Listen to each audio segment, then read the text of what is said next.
Muziekgezelschap Ons Genoegen uit Oerlo bestaat dit jaar 110 jaar. En dat liet de vereniging niet onopgemerkt voorbij gaan. 1,5 jaar geleden is het idee ontstaan van nou in 2018 bestaan we 110 jaar, daar willen we iets mee doen.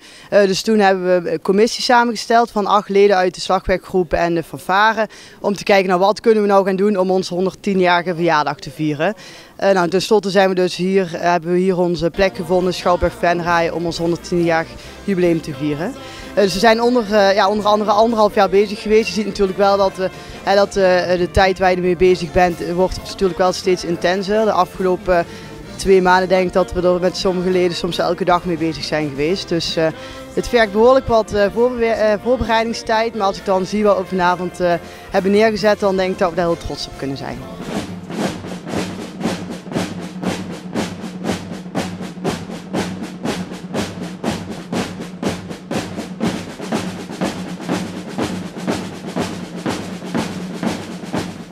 Voor de muzikanten was het concert een mooie ervaring.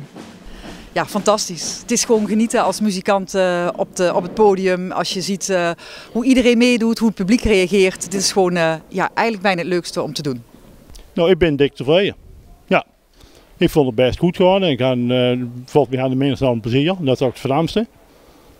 En ja, ik vond het goed. En trouwens, een dirigent was ook heel tevreden. Ja, het ging supergoed. De artiesten hebben het heel goed gedaan. De muzikanten hebben het goed gedaan. En tenslotte was de zaal bijna uitverkocht. En we zijn als kleine dorp Oerlo super trots op. Want het is toch wel moeilijk. Je ziet toch dat de blaasmuziek wat afneemt. En ik ben er wel erg trots op dat we dit als muziekvereniging we weten te bewerkstelligen. Om bijna een uitverkochte zaal vanavond te hebben. Ja. Ja, de bezoekers hebben supergoed meegedaan. De sfeer zat er erg goed in. Dus ik ben heel tevreden over het concert. En tijdens de wervelende shows kwamen ook gastartiesten langs. En 2 daarvan waren zeer speciaal voor Ons Genoegen.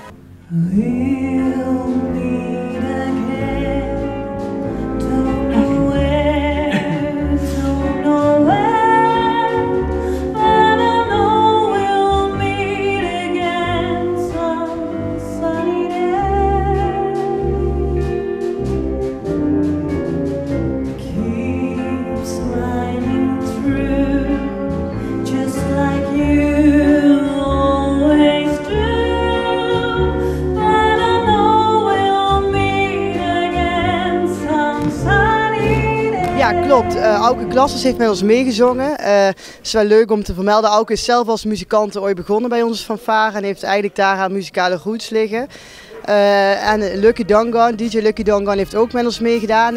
Gijs Voeste, hij heeft zelf ook bij de slagwerkgroep gezeten in het verleden. En hij heeft ook echt wel zijn muzikale roots liggen bij onze vereniging. Dus echt super leuk om te zien dat deze talenten uitgegroeid zijn. En dat wij daar ook weer iets mee samen kunnen doen. Ja, super leuk. Het 110-jarig feestje zit erop. En de normale repetities komen er weer aan. Trombonist Theo kijkt er naar uit. Het leukste? Nou gewoon dat je samen wat muziek maakt, dat je samen in de derde helft nog wat kunt nakletsen, nog een pilsje drinken, de wereldproblemen oplossen. Dat is natuurlijk ook al gauw gebeurd na de repetitie. Dat is eigenlijk het mooiste van de repetitie.